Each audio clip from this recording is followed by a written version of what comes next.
why give feedback? So there are several reasons, apart from the ones I already mentioned, why feedback is so necessary. First of all, performance.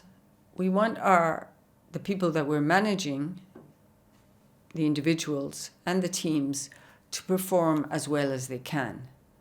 Okay, and performance involves a lot of different things.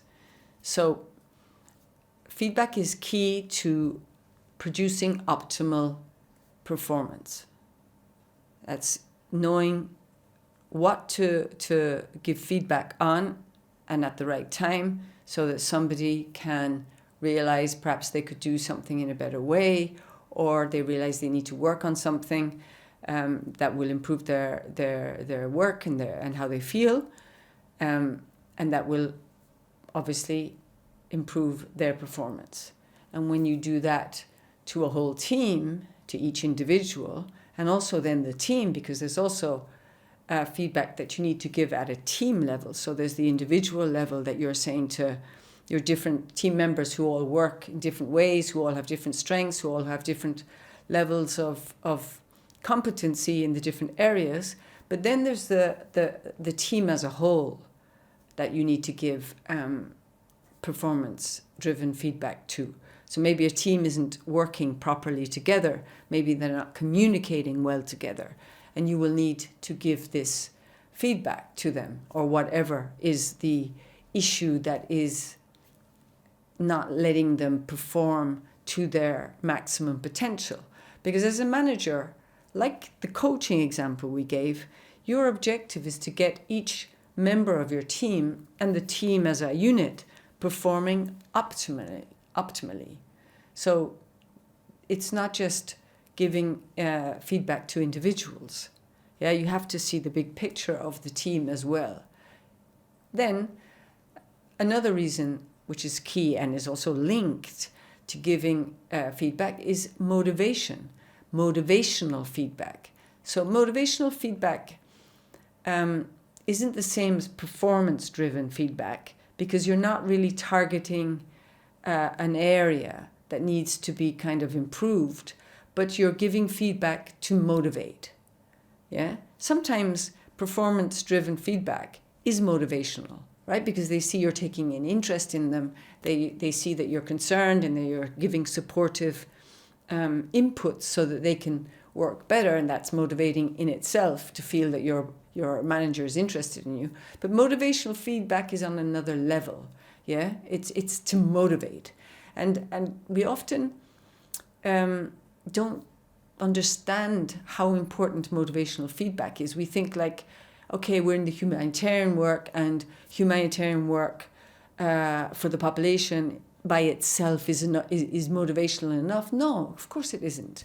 People need to know that they're doing a good job, that their efforts are seen and recognized. And so in motivational feedback, I can't emphasize enough how important it is that you give it to your teams, and it costs you nothing. And it's really like amazing how little of it there is at all the different levels of the food chain, and the support of how little motivational feedback people give. It's like as if they think it's wrong to give it. Then there's the aspect which is also linked to motivational feedback is validation and recognition feedback. It's important to validate people, to recognize the work, the effort, their attitude, and in humanitarian work, we kind of don't do that either for some reason. In most jobs, people don't do it, right? But humanitarian work is especially difficult. It's tough. So there should even be more of it there than, say, in some call center in the middle of New York, right? You need to recognize and articulate gratitude for the work that people do in humanitarian work. The turning up every day, the risking their lives every day, they're going above and beyond every day.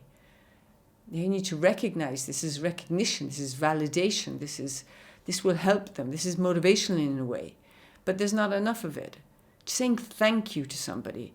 Sometimes I think we don't do it because we think, who am I to do that? Who are you? You're a manager. You're sometimes a senior manager. Sometimes you're a director. Who are you? You need to be saying thank you. Yeah? Thank you. Gratitude is very important. Gratitude, validation, and recognition. Yeah? For the work that teams do day in, day out. And we all need it. We all need performance-driven feedback. We all need motivational feedback. And we all need validation and recognition of the work, effort, and the attitudes that we bring to our jobs every day. And also, another reason to give feedback is because you need to get practice giving it. How can you practice something if you don't do it? So even if you don't agree with what I'm saying, you still need to give feedback. So the only way to get better at giving it is to practice giving it. And you need to practice the range. You need to understand the difference between performance-driven feedback. You need, sometimes called negative feedback, which is wrong. You need to understand the difference between performance and motivational. You need to understand when it's appropriate time to give validation and recognition type feedback, right? So you need to get practice in that. And you need to get practice also receiving it. So feedback improves things, not just people. It improves everything. When it's constructive, when it's delivered with tact and sensitivity, it can be magical, powerful.